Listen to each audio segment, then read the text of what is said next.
अज्ञात लोकांनी केलाय, काय सांगाल? आणि काही तरुणांनी सुद्धा आज आत्महत्या केली, मराठा योद्धा म्हणून काय सांगाल? आता काय गृहमंत्र्यांचं राज्य, त्यांच्या राज्यात कायदा सुव्यवस्थाच व्यवस्थित नाही, लोकांवर दिवसाढवळे हल्ले व्हायला लागले.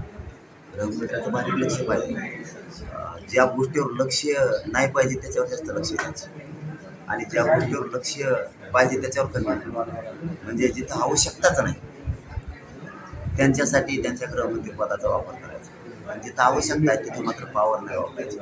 आता कुठे गुन्हे दाखल सुरू आहेत मराठ्यांवरती, गोरगरिबांचे पोरावर करायचे. आता मराठ्यांच्या पोरावरती हल्ला झाला, आता SP तातडीनं दखल घेऊन त्याला संरक्षण देऊन आरोपी पकडणार आहेत का? गृहमंत्री सुद्धा ताबडतोब आता हे आरोपी पकडून त्याला संरक्षण लावणार आहेत का? हे सुद्धा मराठ्यांसमोर नाही. बघूयात ना गृहमंत्री नेमकं काय करते. विनाकारण कामात खूप वेळ आहे त्यांना, वेळ द्यायला.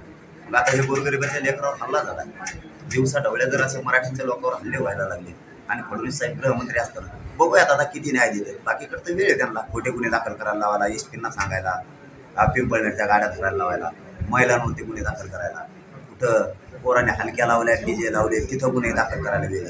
4 महिन्यापूर्वी केलेल्या आंदोलनाचे आता गुन्हे दाखल करायला गृहमंत्र्याला वेळ. आता तर दिवसा ढवळ्या हल्ला झाला. आता बघूयात ना याला न्याय मिळतो का? त्याचे आरोपी ताबडतोब पकडले जातात का? SP तातडीने याच्यावर ॲक्शन बीडचे घेतात का?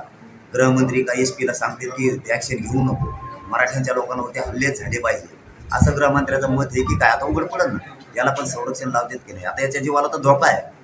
बघूयात आता गृहमंत्री काय करते. ती मराठा बघतोय गृहमंत्री काय करते.